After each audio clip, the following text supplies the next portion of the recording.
They told me I was poison for the baby. Can you imagine that? A woman who carried her son through pneumonia, through broken bones, through every fever and scrape of his childhood, suddenly accused of being toxic to a child who had not even yet opened its eyes. And the words came not in anger, but in a calm, deliberate voice from the woman who had married him, as if she were discussing paint samples or nursery wallpaper. And my son stood just behind her, with his head bowed, nodding along, though he did not dare meet my eyes. And in that moment, the floor of my own house, the house I had built brick by brick with the money from my husband's life insurance and my own years of double shifts, felt like it had tilted under my feet. I am 78 now, and I live alone in a small apartment above a bookstore. But it was not always like this. Once I was the woman at the center of the house where every birthday cake was baked, where the garden bloomed because I rose before dawn to water it, where my son came running through the kitchen door to show me his test scores or his bruised knees. And once I believed that love was repayment enough for every sacrifice. But life has a way of showing you just how naive you were when you placed unconditional faith in those who saw you only as useful until the moment you became inconvenient.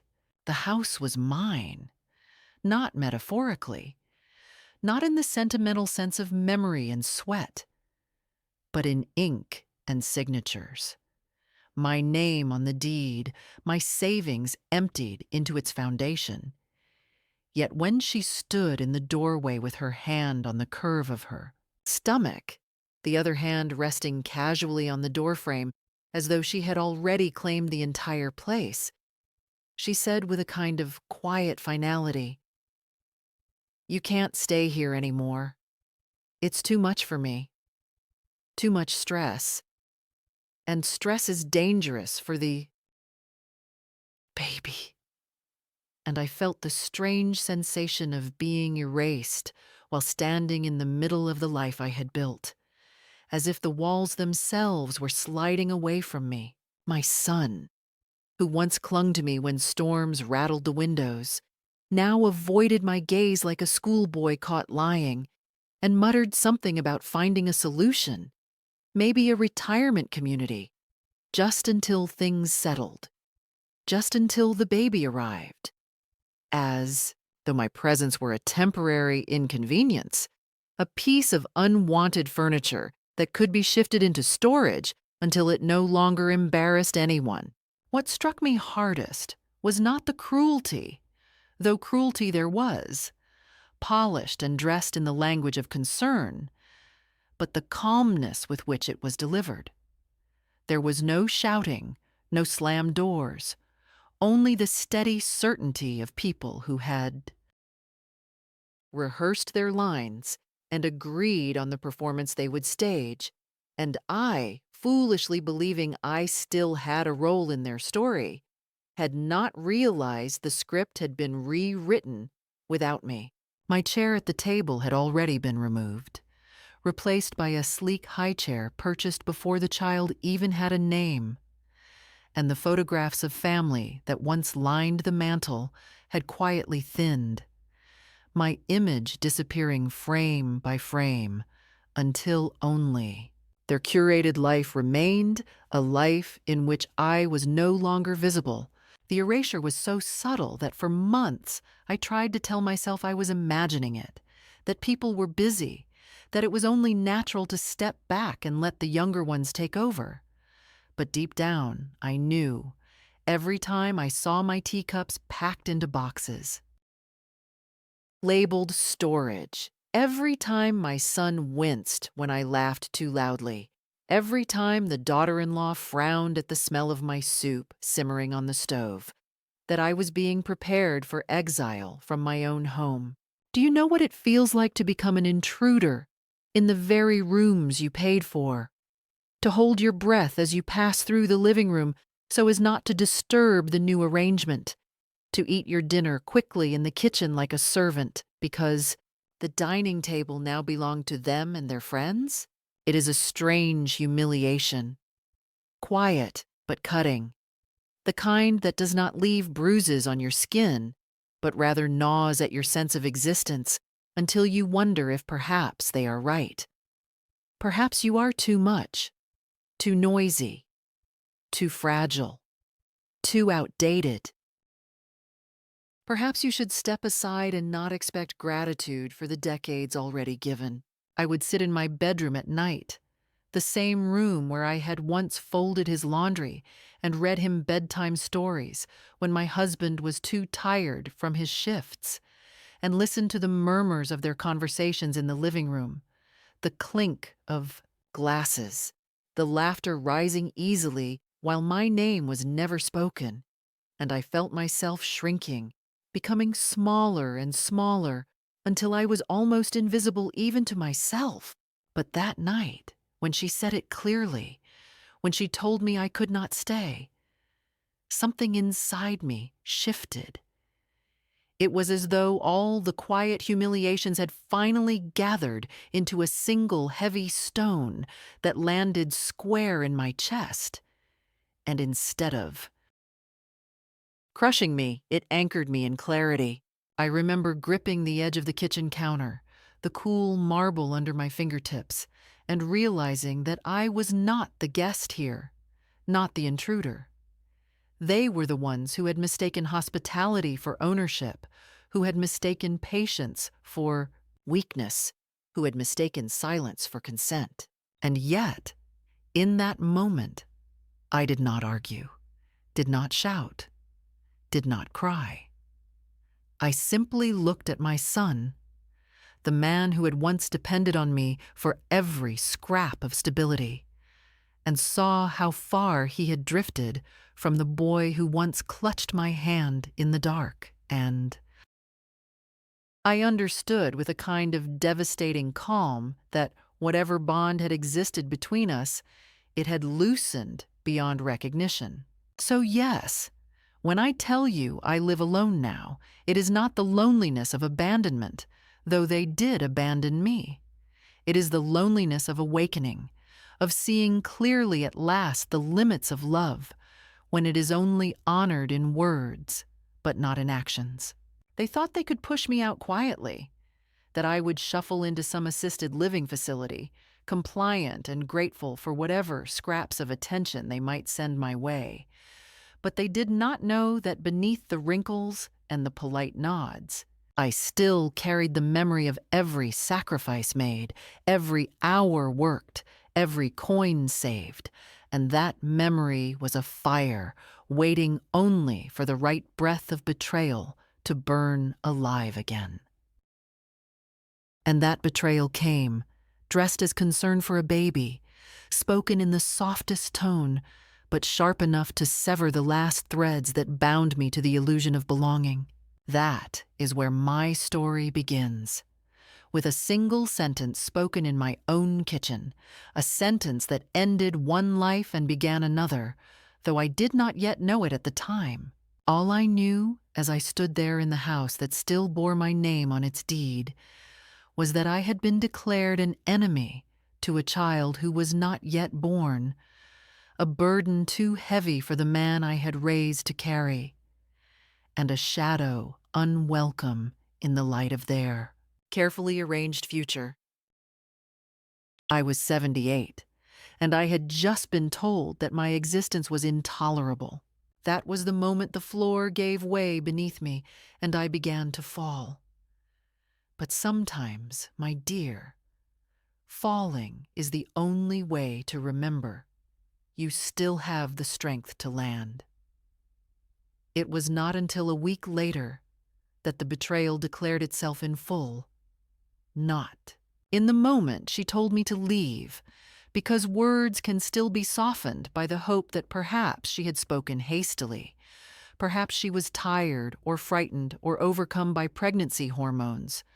No, the true betrayal revealed itself when the official papers arrived, placed neatly in a manila envelope on the kitchen counter, as if they were nothing more than utility bills, and my son's signature trembled faintly on the corner of the page, though he had tried his best to disguise it with a flourish of confidence, and there, in bold letters, was the request for transfer, the suggestion that I relinquish my claim to the house in favor of his name alone, so that the baby could grow up in stability, so that the mortgage could be simplified, so that the family could move forward without complications. The language was careful, drafted perhaps by some lawyer who specialized in disguising cruelty as practicality. But I could read between the lines. I could hear the unspoken truth. They wanted me erased, not only from the rooms, but from the records. They wanted the legal foundation that tied me irrevocably to the house dissolved, so that I would no longer have any right to resist when they closed the door on me forever. I remember standing there in the kitchen, the late morning sun slanting across the counter, catching on the edges of the envelope so that it glowed like something sacred, though it was nothing but an instrument of banishment.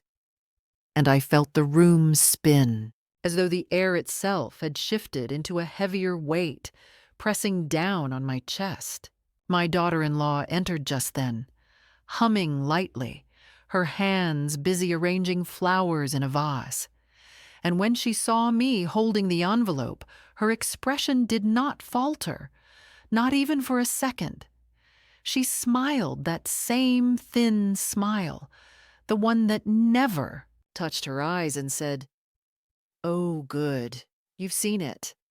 Daniel thought it would be easier if you had time to look it over in peace. No pressure, of course. But we really think it's for the best. The baby deserves a calm environment without tension." And then she turned back to the flowers as if she had not just told me that my decades of sacrifice could be reduced to a single signature on a line that would make me a guest in my own life. My son came home late that night, avoiding the kitchen where I sat with the papers spread out before me. And when he finally entered, he would not meet my eyes. Instead, he busied himself with the refrigerator, pouring a glass of water he did not need, until at last I said, "Daniel, what is this?" My voice quiet but steady, and he sighed, leaned against the counter, and launched into a speech that sounded rehearsed, about responsibility, about family harmony, about how difficult pregnancy was for Lisa, how important it was that the baby not feel stress, as if a child in the womb could sense my footsteps in the hallway and shudder at the intrusion. And then he said the words that cut sharper than the legalese on the page. "Mom, you've done enough. It's time to rest. Let us take care of things now." And though the words were coated in the syrup of filial duty, the taste that lingered was dismissal, the clear message that my usefulness had expired. I looked at him then, really looked, at the lines of his face that had once been soft with youth and now hardened into something cautious, calculating, always weighing appearances. And I wondered when exactly he had begun to see me not as the woman who had built his life, but as a problem to be managed. Was it the day he met her and realized she offered him a new family, shinier than the one he had come from? Or had it been earlier, when he noticed that other men did not have mothers who lived in their homes, who still cooked and folded laundry, who insisted on carrying the memory of their fathers into every corner of conversation? Or was it simply the slow erosion of gratitude, the way people forget to notice the air they breathe until someone threatens to take it away? Whatever the answer, the truth was staring back at me in his carefully averted gaze. He had already chosen his side, and it was not mine. That night, after they went to bed, I sat alone at the kitchen table with the papers in front of me. my glasses slipping down my nose, my hands folded tightly together so I would not reach for a pen, and I felt the strange sensation of time collapsing, as if all the nights I had spent there before, grading his schoolwork, paying bills, mending socks, comforting him through nightmares, had been erased, overwritten by this new moment in which I was nothing but an obstacle between him and the pristine life he wanted to present to the world. The refrigerator hummed, the clock ticked, and outside, a car passed slowly down the street, its headlights briefly illuminating the window before fading away. And I thought, so this is how a life ends, not with illness or accident, but with the quiet cruelty of being told that your presence is no longer required. The next morning, she placed a cup of herbal tea in front of me, smiling with that same brittle kindness, and said, "We know it's a lot to take in, but think about it. You'll be more comfortable somewhere suited for you, maybe closer to people your own age. You won't have to worry about all this noise, and the baby will grow up with peace." And I realized then that the betrayal was not an accident of words or a moment of frustration. It was a campaign, deliberate and systematic, a careful rewriting of my role from matriarch to burden, from foundation to liability. My name might still be on the deed, but in their minds, I was already gone, and the papers were simply the final nail in the coffin they had prepared.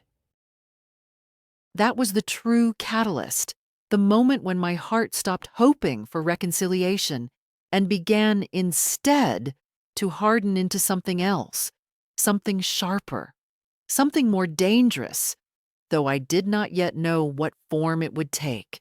All I knew, as I sat there with the tea cooling untouched in front of me, was that the people I had loved most in this world were willing to cast me aside in the name of convenience, and that knowledge, once absorbed, could never be undone. I was not simply being asked to move out of a house. I was being asked to surrender the proof that my life had mattered, that my sacrifices had weight, that I was more than a shadow lingering in rooms designed for other people's futures. And though my lips did not say it aloud, though my hands did not yet act upon it, my soul whispered a vow in that moment. They would regret underestimating me. In the weeks that followed, the betrayal did not roar. It whispered. It crept.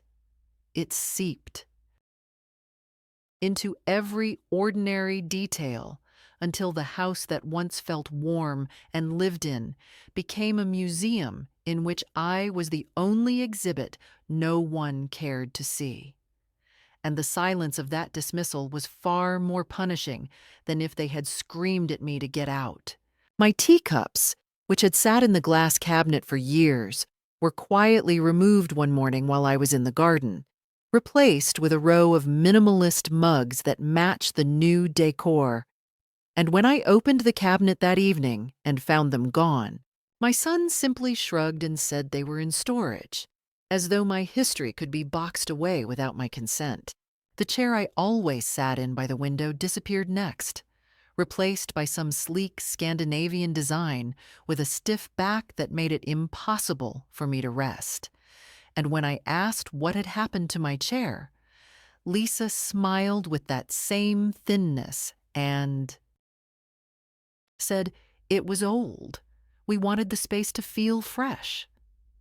And I nodded, because what else could I do? Though in my chest, I felt the crushing knowledge that I was being erased one object at a time. Even meals changed. At first they were family dinners with me seated at the end of the table. But gradually I found myself eating alone in the kitchen while they dined in the living room with the television on. And though no one said explicitly that, I was not invited.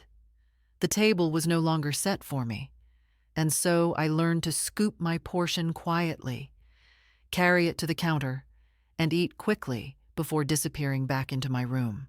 The conversations that used to drift into my ears were different now, guarded, hushed, their laughter carefully timed after my door had closed. And though I pressed my ear once to the wood, all I could hear were fragments, enough to know they were talking about me, about what to do with me, about how long I might last, as if I were a broken appliance rather than a living woman who had built the very foundation they stood upon. I noticed, too, how my name was disappearing, how I became she or her in their sentences, how Lisa would say to Daniel, "Has she eaten? Or can she stay at your sister's for a while when the baby comes?" And my son would respond, without hesitation, as if I were not present in the very next room. It is a strange experience to be linguistically erased, to become a pronoun rather than a person. And though I told myself I was being too sensitive, each omission landed like a small cut, invisible but cumulative, until I felt my very identity thinning like paper held too close to flame.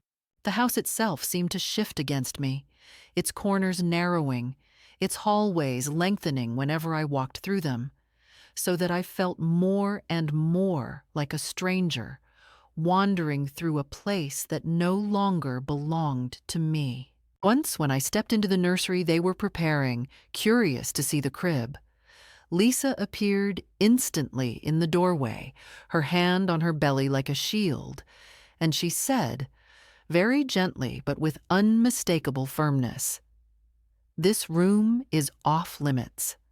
I need to keep it pure." And I nodded, retreating as though I had committed a crime, though the crime was only wanting to witness the space where my grandchild would sleep. That word, pure, echoed in my mind long after, the suggestion that I carried some contamination, that my very presence might pollute the atmosphere, and I began to wonder whether they truly believed that, or whether it was simply the excuse they found most convenient. Nights became the worst, long stretches of darkness in which sleep would not come, and I would lie awake in the bed I had once shared with my late husband, listening to the distant hum of their whispered arguments, the click of Lisa's laptop, the occasional cry from her restless pregnancy, and in those hours I felt myself dissolving into something spectral, as though I were already the ghost they wanted me to become. I would walk to the window and press my forehead against the cool glass, staring at the street below where neighbors tended their gardens or walked their dogs. And I wondered if any of them suspected that inside this respectable house lived a woman, being slowly suffocated by politeness and pretense. The indignities accumulated. My laundry was moved from the dryer before it had finished, folded sloppily, and left on my bed as if to remind me I was in the way. My books disappeared from the living room shelf, replaced with glossy magazines about design and parenting. Even the scent of my cooking was treated like an intrusion, Lisa opening windows dramatically when I prepared stew, fanning the air with exaggerated gestures until I stopped cooking altogether, contenting myself with toast or tea. Each small act could be dismissed if viewed in isolation, but together they formed a deliberate architecture of exclusion, a structure designed to make me uncomfortable enough to leave voluntarily so that they would not have to bear the guilt of pushing me out outright. And still, I did not protest loudly, because a part of me clung stubbornly to the hope that if I were quiet, if I were patient, if I made myself as invisible as they seemed to want me to be, perhaps they would relent. Perhaps they would realize the cruelty of what they were doing. Perhaps my son would remember the countless nights I sat by his sickbed and the endless hours I spent working to give him opportunities he never once thanked me for. But each day that passed without recognition chipped away at that hope, until one evening, when I overheard him say, "It'll be easier when she's gone. The baby needs space." I felt something inside me crack, not with anger, but with the cold certainty that I no longer had a place here. It was in that moment, standing in the hallway, with my back pressed to the wall so they would not see me, that I realized the escalation had reached its quiet peak, that I was no longer even pretending to be part of the family, but had become a shadow, haunting the periphery of their carefully curated life.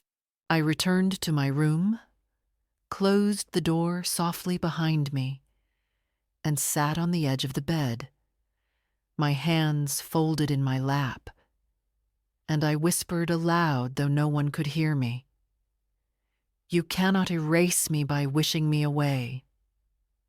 The words felt strange in the stillness, like a spell or an oath, and though my voice trembled, I felt a spark deep inside, faint but undeniable, the beginning of something that would one day grow into action. For the time being, however, I endured, because sometimes endurance is not submission, but the gathering of strength. And I knew, though I could not yet imagine how, that this quiet erasure would not be the end of me, but the catalyst for a different kind of presence, one they would never have the power to deny. It happened quietly, not in a dramatic confrontation or in some cinematic explosion of defiance, but in the stillness of an ordinary afternoon when the house was empty. Lisa at her prenatal class and my son at work, and I found myself wandering into the small alcove off the living room where I kept a lockbox beneath the lower shelf of the bookcase, a box I had not opened in years, because what was inside felt settled, finished, irrelevant to the rhythms of daily life. But that day I dragged it out, sat on the carpet, and turned the tiny brass key with trembling fingers. And as the lid lifted and the stale smell of old paper rose into the air, I saw not just documents, but the story of my life stacked in envelopes and folded pages, and at the very bottom, carefully wrapped in a sheet of faded linen, was the deed to the house. I unfolded it slowly, smoothing the creases with the palm of my hand, and there, in black and white, was my name, not erased, not diminished, not silenced, but bold, clear, undeniable. And for the first time in months, I felt a flicker of something, dangerously close to joy.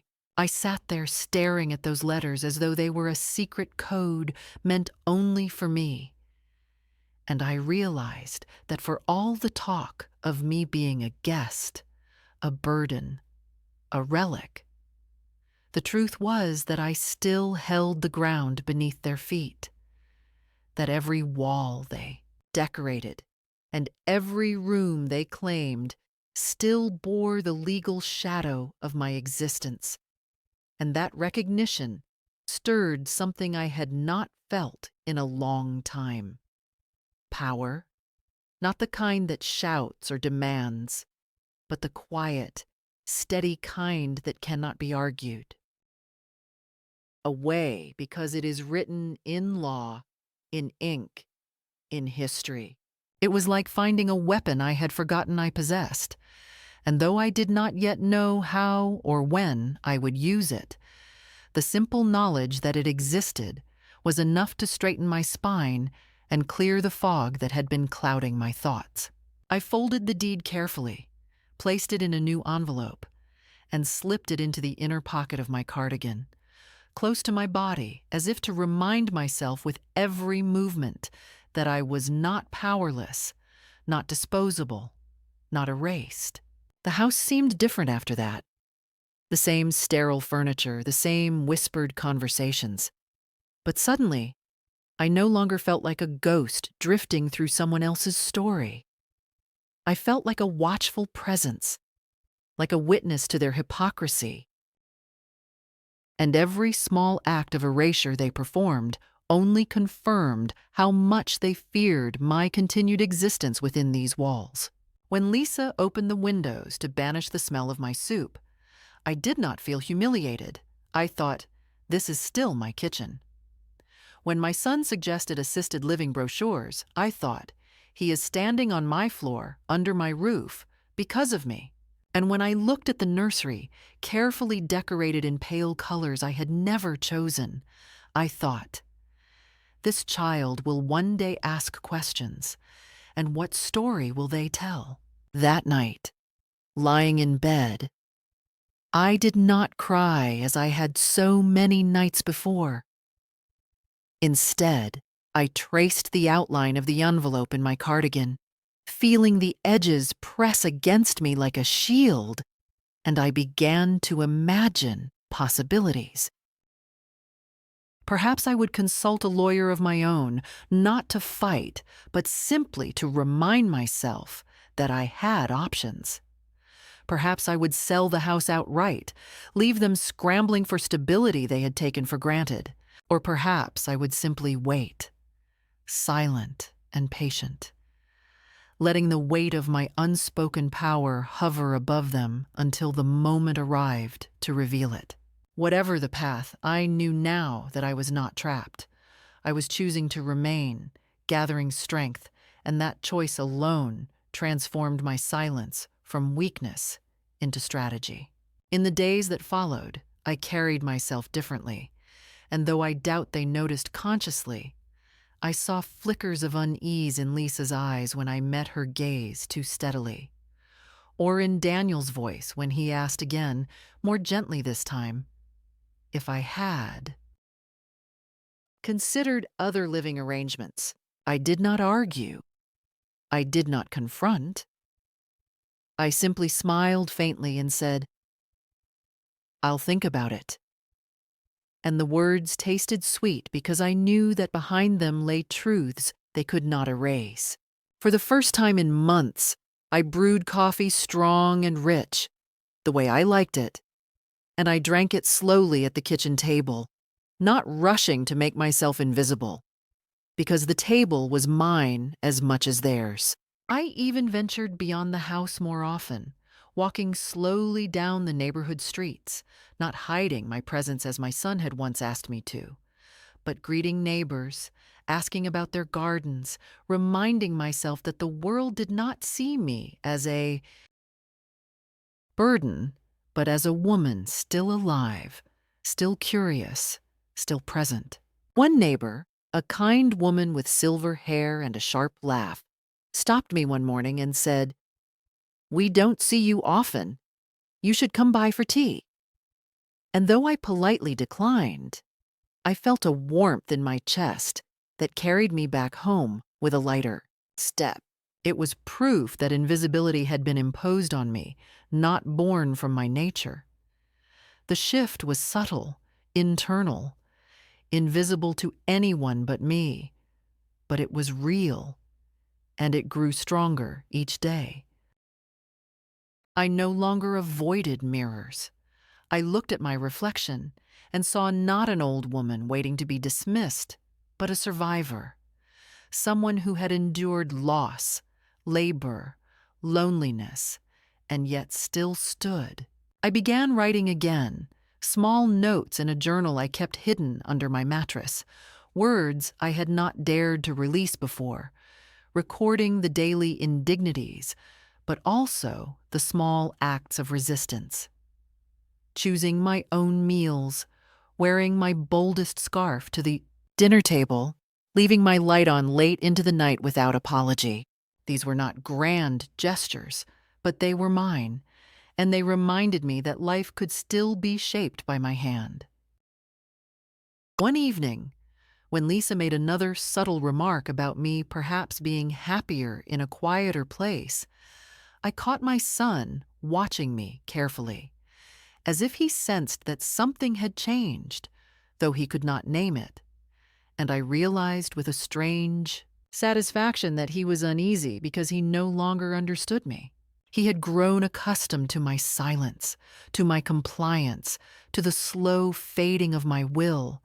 And now that I carried myself differently, now that I met his words with a gaze that did not falter, he was reminded, perhaps unconsciously, of the mother who once carried him on her hip and confronted the world on his behalf. And so, the midpoint of my story was not an action taken, but a decision formed in the marrow of my bones. I would no longer accept erasure as inevitable. I had proof, I had power, I had choices, and though I had not yet revealed them, I knew the time would come when the quiet strength I was gathering would rise to the surface. Until then, I let them believe they were winning, while deep inside, I savored the truth they had forgotten. The house, the history, and the resilience they tried so hard to bury still belonged to me. In the months that followed my discovery of the deed and the quiet shift in my stance, the atmosphere inside the house thickened into something almost unbearable, as though they sensed, without proof, that I no longer accepted my role as a silent shadow, and so their efforts to push me out became sharper, less disguised in politeness, less hidden under the language of care, until every day felt like a new test of how much humiliation I could endure before I broke. Lisa grew more impatient as her belly expanded, moving slower but speaking faster, issuing little commands disguised as requests. Could I please keep my things in my room since clutter made her anxious? Could I avoid the kitchen in the mornings? Because the smell of my coffee was too strong for her nausea. Could I stop having the television on in the evenings because she needed calm before bed? And though each request sounded reasonable when isolated, together they carved away at every corner of my existence until the only space left for me was the four walls of my bedroom. And even there, I felt the weight of their disapproval pressing through the door. One night, when I came out to get a glass of water, I overheard them speaking in low voices in the living room. Lisa, with her sharp whisper, and Daniel with his weary sighs. And though I had promised myself I would not eavesdrop, I stood frozen by the hallway as she said, "We have to make a decision before the baby comes. She can't still be here when I go into labor. It will be chaos. It's not healthy." And Daniel murmured something about timing, about not wanting to hurt me. But then Lisa's voice hardened. "It's not about her feelings. It's about us. It's about the child. She's toxic. She fills the air with her sadness. I can't breathe in this house when she's here." And those words struck me like a slap, because they were not about clutter or coffee or noise. They were about my existence itself, cast as poison, as danger, as something that could seep into the walls and harm an unborn child. And hearing my son agree softly, too softly, almost with shame, but still with agreement, I realized that the escalation was no longer subtle. It was decisive, final, a campaign to remove me completely. I retreated to my room, sat on the edge of the bed, and held the deed against my chest like a lifeline. And for the first time, I wondered whether I should act immediately, whether I should storm into the living room and lay it before them. Remind them in bold letters that I was not their guest, but their landlord, their benefactor, the foundation beneath their feet. But I did not move, because I understood that power revealed too soon can be dismissed, twisted, neutralized, and what I needed was timing, precision, the patience to let their cruelty ripen until the weight of it justified whatever action I would one day take. Still, the pressure grew unbearable, and the sense of being hunted within my own home wore at me until I felt like an animal cornered, waiting for the trap to spring. It was during this time that the past returned in an unexpected form.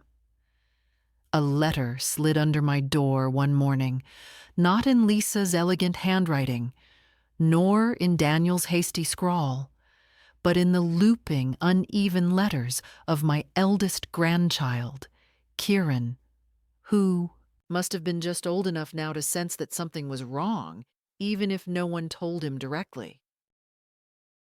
The note was short, written on lined paper torn from a school notebook, and it said, "Grandma, I miss you. Why don't we see you anymore? Did I do something? Please write me back." Those words cut deeper than all the dismissals and exclusions combined, because they revealed the collateral damage of this campaign, the quiet way children absorb absence and blame themselves. And I held the paper so long that the ink smudged under my fingers. I knew immediately that Lisa would never have allowed him to send it openly, that he must have hidden it, slipped it into the house when visiting with his mother, and that knowledge filled me with a strange blend of sorrow and hope. Sorrow that he felt the fracture so keenly, hope that perhaps not all connections had been severed beyond repair. I hid the letter inside the same envelope as the deed, carrying both pressed against me as if they were two halves of my heart, one proof of my legal power, the other proof of my emotional worth. And together, they reminded me that I was not entirely alone. But of course, Lisa noticed the shift in my mood, and perhaps she suspected something had reached me that she had not sanctioned, because her hostility sharpened after that, her comments less veiled, her glances colder, and one afternoon, when we passed each other in the hallway, she said quietly, almost without moving her lips, "Don't undermine me in this house, Martha. Not with the children, not with Daniel, not with anyone." And the sound of my name on her tongue, stripped of respect, turned my stomach. Daniel, too, grew restless, pacing in the evenings, offering me brochures for senior apartments with rehearsed enthusiasm, insisting they had great amenities, social activities, transportation services, as though I should be grateful for the suggestion, and when I did not respond with the eagerness he expected, his tone grew sharper, his words more clipped, until finally, one night he said, "Mom, you can't keep making this difficult. Lisa needs peace.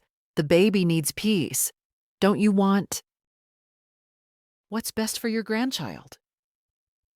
And in that moment, I nearly laughed, because the irony of being accused of endangering a child by existing in the house I had built was too grotesque to bear. But instead of laughing, I stared at him until he looked away, and I thought, "You are not the boy I raised. You are someone else now, and maybe you were always this person, and I simply refuse to see it." The escalation reached another peak when a stranger arrived at the door one afternoon, a man in a suit carrying a briefcase, who introduced himself as a legal representative, acting on behalf of Daniel and Lisa, and he asked to speak with me privately about options for my future living arrangements. I invited him in out of politeness, though my hands trembled, and as he explained in smooth, professional tones that it would be best for all involved if I considered signing over the house in exchange for a financial settlement. I felt a surge of heat rise in my chest. Not just anger, but a kind of wild amusement, because they truly believed I was cornered, that I had no resources, that I would fold like brittle paper under the weight of their combined pressure. I let him finish, nodding politely, then said only, "I'll think about it."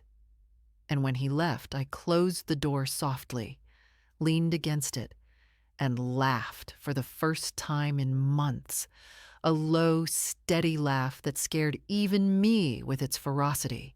Still, the weight of living under their roof grew heavier each day, and though I carried my secret power close, I could feel my strength tested at every turn. Lisa's due date loomed, and with it came the certainty that they would escalate again, that the final push would arrive before the child was born, and I braced myself for it, like a soldier awaiting battle. In the quiet moments, I reread Kieran's letter, letting his simple words remind me that not all love had soured, and I whispered to myself that endurance was not defeat.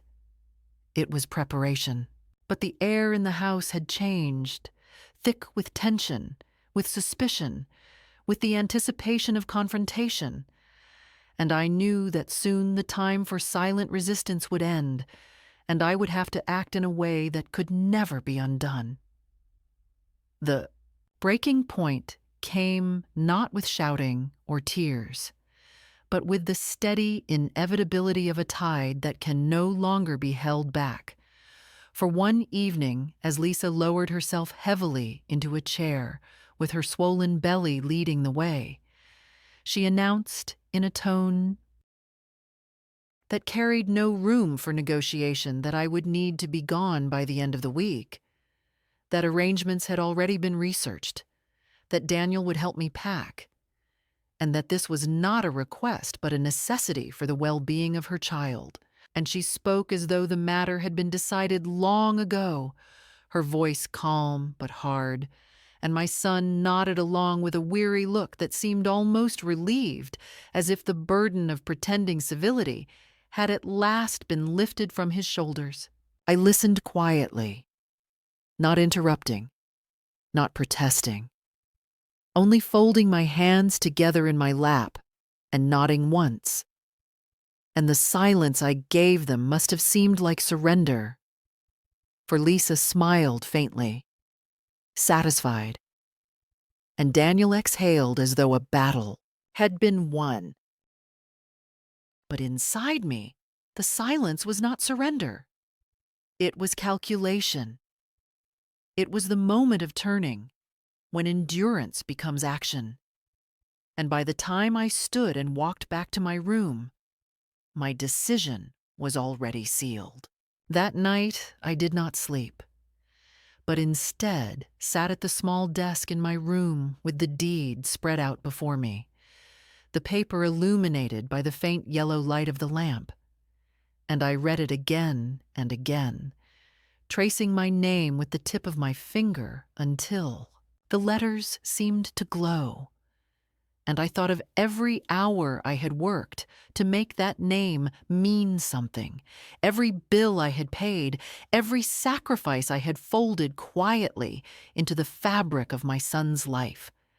And I understood with a clarity that felt like air, after drowning, that the power had always been mine, that they had mistaken patience for weakness, silence for absence, and humility for permission. And now it was time to disabuse them of those illusions. I gathered my most important belongings, the few photographs they had not yet hidden away, my worn coat, the letter from Kieran, and of course the deed, and I placed them neatly into a small suitcase that I had once used for vacations, but now would carry into exile. Though it did not feel like exile anymore, it felt like liberation waiting just beyond the front door. In the morning, I rose before anyone else. moving with the quiet efficiency of a woman who has spent her life waking early. And I carried my suitcase down the stairs, pausing only once to glance at the nursery door with its pale paint and carefully arranged toys, a room that had been declared off-limits to me, and I felt no bitterness, only a strange pity, for I knew that walls cannot hold purity when built upon lies. I stepped out into the early dawn, the air cool against my face, and I walked down the street without looking back, each step lighter than the last. And when I reached the corner, I hailed a cab, giving the driver the address of the real estate office I had looked up in secret weeks before. The transaction did not unfold in a single day, of course, but in that moment, the process began. The machinery set in motion, and once it had begun, there was no stopping it. For I spoke with a young agent whose eyes widened slightly when I explained the situation, and though she tried to maintain professionalism, I could see in her face the shock and perhaps even admiration, and she assured me that selling the house was entirely within my rights, that my son and his wife had no legal claim. Without my consent, and the words washed over me like balm, confirming what I already knew but needed to hear aloud. Within weeks, the documents were signed, the buyers arranged, the papers filed, and the house that had become my prison was transformed into an asset I controlled, and when I signed the final line at the closing table, I felt the weight of decades lift from my shoulders. Daniel called me during this time, his voice frantic, asking where I had gone, why I had left without warning. And when I did not answer, he left message after message, some pleading, some angry, all circling around the same disbelief that I could have acted without their permission. And when the letter arrived at their door informing them of the sale, I can only imagine the chaos that followed, the realization that the ground they had stood on so confidently was no longer theirs, that the woman they had dismissed as powerless had taken away not only the house, but the certainty of their control. I did not need to witness it. The knowledge was enough. When the sale was complete and the funds transferred into an account under my name alone, I rented a modest apartment above a bookstore in a quieter part of the city, and I remember turning the key in the lock for the first time.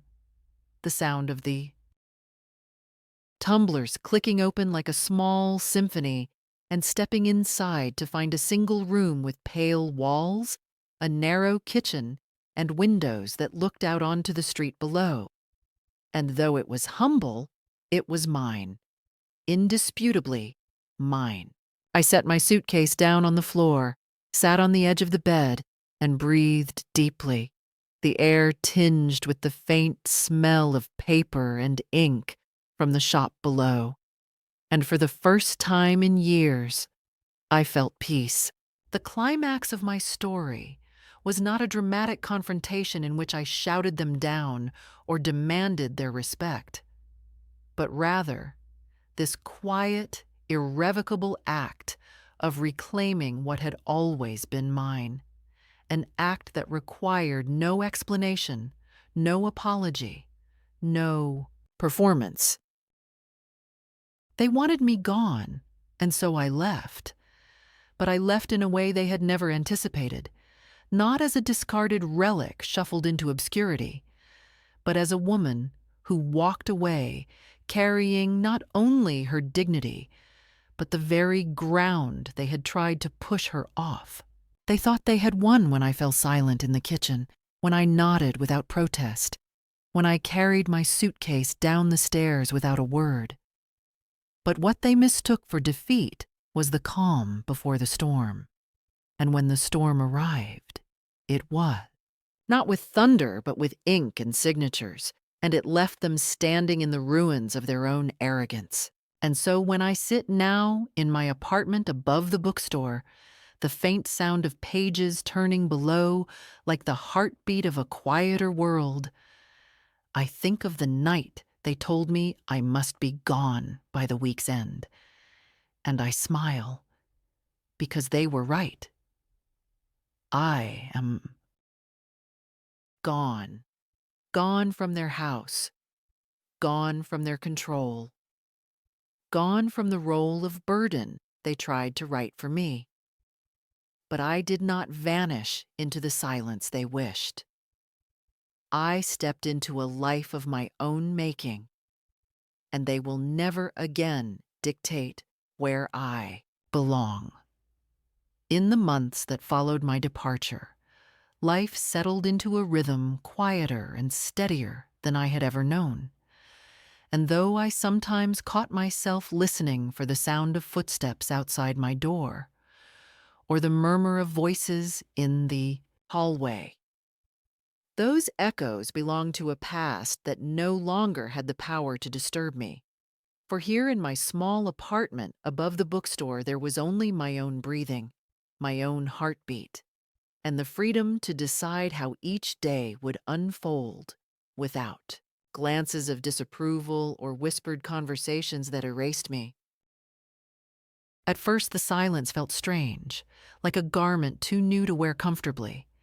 But soon it wrapped around me like a cloak, warm and protective, and I realized that solitude is not the same as loneliness when it is chosen rather than imposed. I began to rediscover parts of myself I had forgotten. The woman who loved to read late into the night without apology. The woman who enjoyed the smell of onions sizzling in butter and garlic filling the air without someone rushing to open windows. The woman who once dreamed of writing her own stories instead of living only in the margins of other people's. I set up a small desk by the window, bought with money that had once been theirs but now was mine alone. And there I wrote each morning, sometimes only a few lines, sometimes whole pages, not for anyone else to read, but simply to prove to myself that my voice still existed. In the afternoons, I walked to the park, sat on a bench, and watched the children play. And though I did not know if I would ever hold my grandchild in my arms, I felt no bitterness, only a calm acceptance that some ties cannot be forced, and some wounds may never heal. And that was not the end of me, only the truth I carried forward. Occasionally Daniel called, his messages a mixture of apology and confusion, as though he had not yet understood that his silence and complicity were as sharp as any knife. And though I listened to his voice with a strange detachment, I never picked up the phone for what was left to say when the foundation had already crumbled.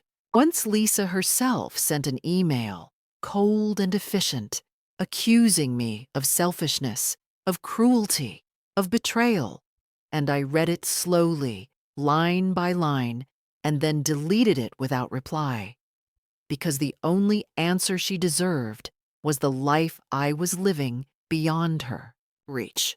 I thought of Kieran's letter often, tucked safely in my drawer, and I hoped that one day, when he was old enough to seek his own answers, he would find me, not as a ghost, but as a woman still alive, still strong, still capable of love. The money from the house gave me security I had not felt in years, but the true wealth was not in the account numbers or the receipts. It was in the knowledge that I had reclaimed my place in the world, that I had refused to be erased, that I had acted when action was necessary. I bought myself small luxuries, not extravagant, but meaningful.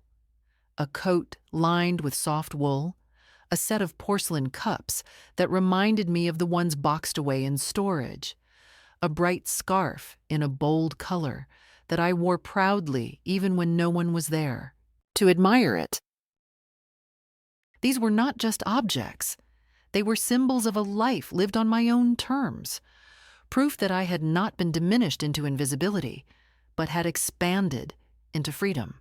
And so when I sit now in the evenings by my window, the lamp casting a warm circle of light around me, I think of all the women who may still be sitting in houses where their presence has been reduced to inconvenience, who hear the whispers of dismissal in the next room, who feel themselves becoming smaller each day under the weight of someone else's comfort. And I wish I could reach them, shake their hands, whisper in their ears the truth I have learned. You are not a burden. You are not disposable. You are not an afterthought. You are the foundation, and without you, there would be no roof above their heads, no walls to protect them, no history to claim. If they push you out, remember that you carry the ground with you, and that sometimes leaving is not defeat, but the purest form of victory. I am 78. I live alone above a bookstore, and I am at peace. They told me once that my presence was poison, that I could not stay, that I endangered what was not yet born. But the only poison was the lie that I no longer mattered. I left, yes, but I left with my dignity intact, with my keys in my pocket, and with the certainty that my life, my voice, my story belongs to me alone, and no one, not even those I once loved most, will ever take that away again.